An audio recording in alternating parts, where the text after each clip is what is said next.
ನಿಮಿಷದಲ್ಲಿ ಆರೋಗ್ಯ ನಿಮ್ಮ ನಿಸರ್ಗ ಮನೆ ಶಿರಸಿ ಯೂಟ್ಯೂಬ್ ಚಾನಲ್ನಲ್ಲಿ. ಎಲ್ಲರಿಗೂ ನಮಸ್ಕಾರ. ನಾನು ಡಾಕ್ಟರ್ ವೆಂಕಟೇಶ್ ಗಾಂವ್ಕರ್, ವೇದ ವೆಲ್ನೆಸ್ ಸೆಂಟರ್, ನಿಸರ್ಗ ಮನೆ ಶಿರಸಿ. ಡಾಕ್ಟ್ರೇ, ನಾನು ಹಲವಾರು ವರ್ಷಗಳಿಂದ ಕ್ಯಾಲ್ಸಿಯಂ ಮಾತ್ರೆಗಳನ್ನ ತಗೊಳ್ತಾ ಇದ್ದೀನಿ. ಇನ್ನೂ ಎಷ್ಟು ದಿನ ತಗೊಳ್ಬೇಕು? ಇದಕ್ಕೆ ಪರಿಹಾರನೇ ಇಲ್ವಾ ಅಂತ ಹಲವಾರು, ಅದರಲ್ಲೂ ಮುಖ್ಯವಾಗಿ ಮಹಿಳೆಯರು ಕೇಳಿದ್ದಾರೆ.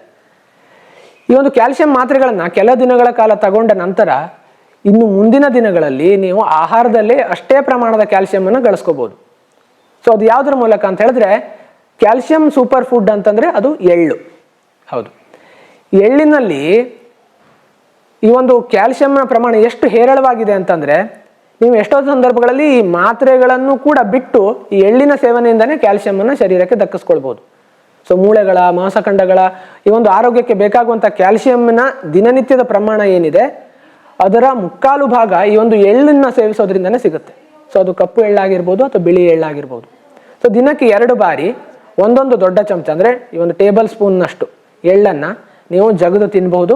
ಅಥವಾ ಅದರ ಜೊತೆಗೆ ಒಂದು ಸ್ವಲ್ಪ ಬೆಲ್ಲವನ್ನು, ಅದರಲ್ಲೂ ಮುಖ್ಯವಾಗಿ ಜೋನಿ ಬೆಲ್ಲವನ್ನು ಮಿಶ್ರಣ ಮಾಡಿ, ತುಂಬ ಜಾಸ್ತಿ ಪ್ರಮಾಣದಲ್ಲ, ಸ್ವಲ್ಪ ಟೇಸ್ಟಿಗೆ ಅದನ್ನು ಮಿಶ್ರಣ ಮಾಡಿ ತಿಂತಾ ಬಂದಲ್ಲಿ ಇದು ಕ್ಯಾಲ್ಸಿಯಮ್ಮನ್ನು ಹೇರಳವಾಗಿ, ಅಂದರೆ ನಮ್ಮ ಶರೀರಕ್ಕೆ ಎಷ್ಟು ಅವಶ್ಯಕತೆ ಇದೆಯೋ ಮಾತ್ರೆಗಳ ಒಂದು ಎಷ್ಟು ಕ್ಯಾಲ್ಸಿಯಮನ್ನು ಕೊಡ್ತಾವೋ ಅದಕ್ಕಿಂತ ಹೆಚ್ಚಿನ ಪ್ರಮಾಣ ಕ್ಯಾಲ್ಸಿಯಮನ್ನು ಕೂಡ ಈ ಒಂದು ಎಳ್ಳು ಕೊಡುತ್ತೆ. ಹಾಗಾಗಿ ಪ್ರತಿನಿತ್ಯ ಬೆಳಗ್ಗೆ 1 ಚಮಚ, ಸಂಜೆ 1 ಚಮಚದಂತೆ ಈ ಒಂದು ಎಳ್ಳಿನ ಸೇವನೆ 1 ರಿಂದ 2 ತಿಂಗಳ ಕಾಲ ನೀವು ಕಂಟಿನ್ಯೂಸ್ ಮಾಡ್ಬೋದು.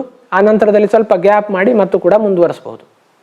ಸೊ ಇದನ್ನು ಮಾಡಿ ಮಾತ್ರೆಗಳ ಒಂದು ಅವಲಂಬನೆಯನ್ನು ಕಡಿಮೆ ಮಾಡ್ಕೊಳ್ಳಿ. ನಮಸ್ಕಾರ.